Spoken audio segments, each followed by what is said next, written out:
Assalamualaikum warahmatullahi wabarakatuh. Perkenalkan, saya Rina Santi dengan NIM 877694788. Mahasiswa Program Studi PGSD Universitas Terbuka. Pada kesempatan ini, saya akan mempresentasikan modul ajar atau rencana pelaksanaan pembelajaran yang telah saya susun untuk pembelajaran mikro. Modul ajar ini disusun untuk mata pelajaran Ilmu Pengetahuan Alam dan Sosial atau IPAS kelas 4 SD fase B dengan materi kekayaan alam daerahku yang berfokus pada pemanfaatan dan pelestarian hutan jati. Sebagai salah satu sumber daya alam hayati yang banyak ditemukan di daerah Blora dan sekitarnya, alokasi waktu yang digunakan adalah 2 kali 35 menit untuk 1 kali pertemuan. Kompetensi awal yang harus dimiliki peserta didik sebelum mengikuti pelajaran ini adalah peserta didik telah mengenal lingkungan sekitar dan mengetahui berbagai jenis tumbuhan yang ada di daerah tempat tinggalnya. Selain itu, peserta didik juga telah memahami manfaat tumbuhan dalam kehidupan sehari-hari.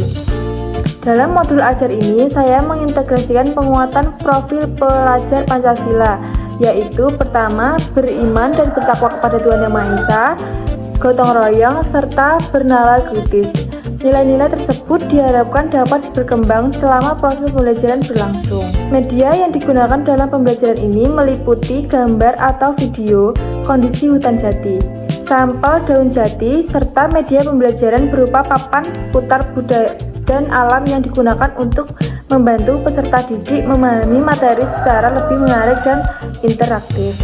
Model pembelajaran yang digunakan adalah Problem Based Learning atau PBL, karena model ini dapat melatih peserta didik untuk berpikir kritis dalam memecahkan masalah yang berkaitan dengan lingkungan sekitar. Metode yang digunakan yaitu ceramah interaktif, tanya jawab, diskusi kelompok, demonstrasi media, dan penugasan. Adapun tujuan pembelajaran yang ingin dicapai adalah peserta didik mampu mengidentifikasi sumber daya alam hayati berupa hutan jati di daerahnya, menjelaskan manfaatnya bagi kehidupan masyarakat, serta menjelaskan upaya-upaya pelestarian sumber daya alam secara bijaksana. Pembelajaran diawali dengan kegiatan pendahuluan. Pada tahap ini, guru membuka pembelajaran dengan salam, doa, presentasi. Selanjutnya, guru melakukan apresiasi dengan menunjukkan daun jati atau gambar furnitur yang terbuat dari kayu jati. Kegiatan ini bertujuan untuk menghubungkan pengalaman peserta didik dengan materi yang akan dipelajari.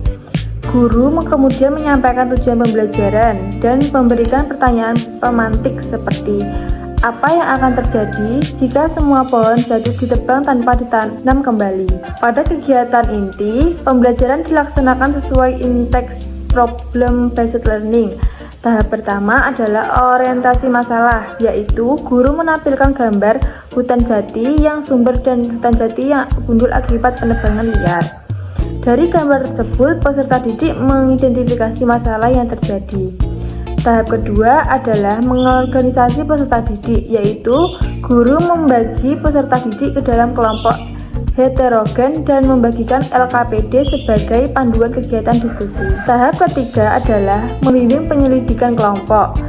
Pada tahap ini, peserta didik berdiskusi untuk menganalisis manfaat pohon jati dan mencari solusi terhadap permasalahan hutan gundul. Guru berperan sebagai fasilitator yang membimbing jalannya diskusi. Tahap keempat adalah mengembangkan dan menyajikan hasil karya.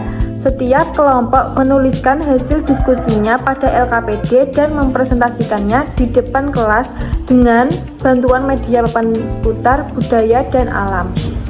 Tahap kelima adalah menganalisis dan mengevaluasi proses pemecahan masalah. Pada tahap ini, kelompok lain memberikan tanggapan, pertanyaan maupun saran untuk kemudian memberikan penguatan dan meluruskan konsep yang masih kurang tepat. Pada kegiatan penutup, guru bersama peserta didik menyimpulkan materi pembelajaran mengenai kekayaan alam daerah dan pentingnya menjaga kelestarian hutan jati.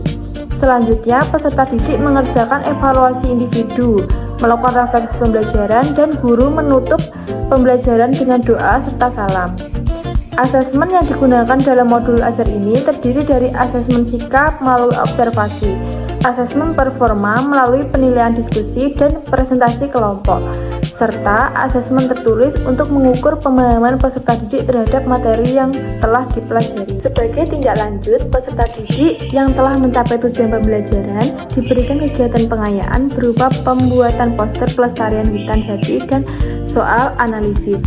Sedangkan peserta didik yang belum mencapai tujuan pembelajaran diberikan kegiatan remedial berupa soal-soal yang lebih sederhana dan struktur.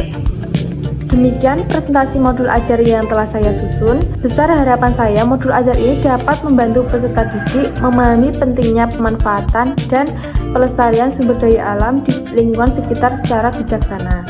Terima kasih atas perhatian Bapak Ibu. Wassalamualaikum warahmatullahi wabarakatuh.